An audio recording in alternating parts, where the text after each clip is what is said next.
নমস্কার বন্ধুরা, ঝর্ণা কিচেন সবাইকে স্বাগত। আশা করি সবাই ভালো আছেন। আজকে আরেকটা রেসিপি নিয়ে আসছে। আজকে তৈরি করব চিংড়ি দিয়ে, আমরা এখানে দেশি চিংড়ি মাছ দিয়ে আলু আর পেঁয়াজ কলির চচ্চড়ি।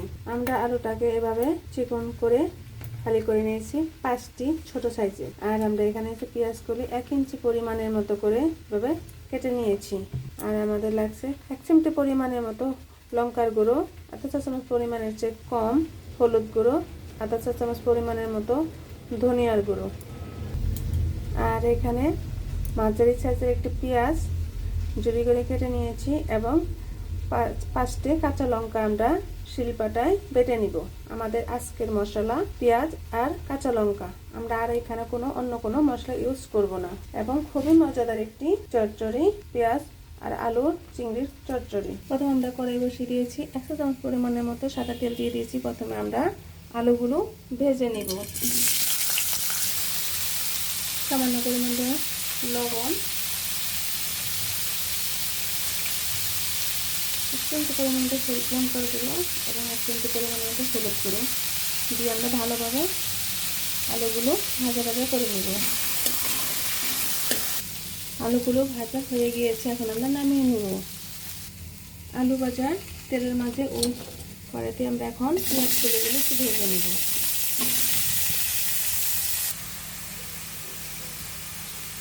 পেঁয়াজ কলিগুলো খুবই নরম থাকে, এই জন্য খুব হাই আছে ভেজে নিতে হবে। খুব সামান্য পরিমাণ লবণ দিয়ে দিব,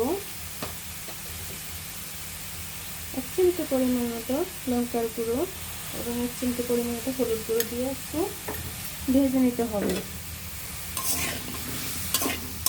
হাই আছে ভাজার কারণ হলো সবুজ করে দেখতে সবুজ লাগবে এবং খেতেও অনেক টেস্টি হবে এবং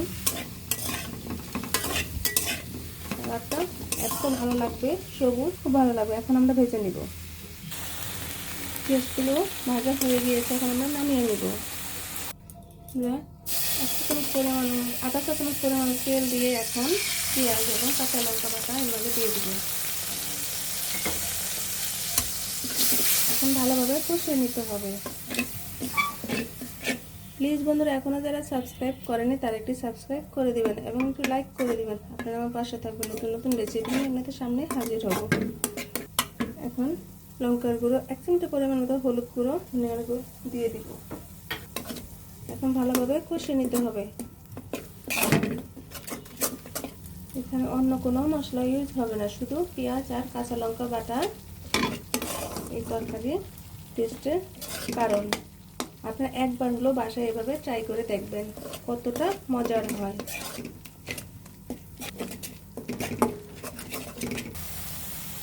দেখুন বন্ধুরা, মশলা পুরো শুকানো হয়ে গিয়েছে, ভালোভাবে কষানো হয়ে গিয়েছে, তেল উপরে ভেসে উঠেছে। এখন আমরা ভেজে রাখা আলুগুলো এখন দিয়ে দিব। এখন মশলার সাথে ভালোভাবে আবার কষিয়ে নিতে হবে। আলুগুলো ভাজা ভাজা হয়ে গিয়েছে, এখন আমরা ঝোল দিয়ে দিব। এইটুকু পরিমাণের মতনটা ঝোল দিয়ে দিব। তরকারিটা একটু মাখা মাখা হবে, বেশি ঝোলও হবে না, বেশি শুকনো হবে না। এখন আমরা বলক আসার জন্য অপেক্ষা করবো। এখন ঢেকে দিব। তরকারিতে বলক চলে আসছে, এখন আলুগুলো উল্টিয়ে পাল্টে দিব। আর একটু সিদ্ধ হবে। আলুগুলো সিদ্ধ হলেই আমরা পেঁয়াজ কলিগুলো এখানে দিয়ে দিব। এখানে আবার একটু ঢেকে দেব। আপনারা অবশ্যই লবণটা চেক করে দেখবেন। আলুগুলো সিদ্ধ হয়ে গিয়েছে, এখন আমরা পেঁয়াজ কলিগুলো এর মাঝে দিয়ে দেব। এই জন্য আলুগুলো আগে দিয়ে দিয়েছি, যাতে আলুগুলো সিদ্ধ হওয়ার পরে আমরা পেঁয়াজ কলিগুলো দিয়ে দিব। এখন আবার ভেজে দেব।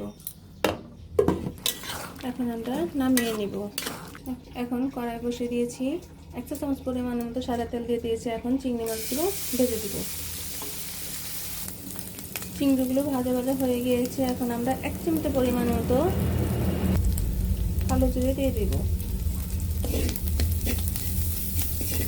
কালো জিরেগুলো একটু ভাজা ভাজা করে নিতে হবে চিংড়ি মাছের সাথে।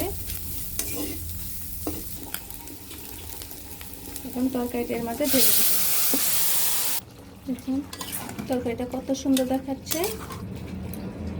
তরকারিটা হয়ে গিয়েছে। নামানোর আগে 1 চিমটে পরিমাণের মতো ধনিয়া পাতা ছড়িয়ে দিব। দেখুন বন্ধুরা, আমাদের আলু আর পেঁয়াজ করি চিংড়ির চপ কত সুন্দর দেখাচ্ছে। চচ্চড়িটা খেতে অনেক টেস্ট হয়েছে। আপনারা একবার হলো বাসায় ট্রাই করে দেবেন। কেমন হলো অবশ্যই কমেন্টে জানাবেন। ভিডিওটি দেখার জন্য ধন্যবাদ। Thank you.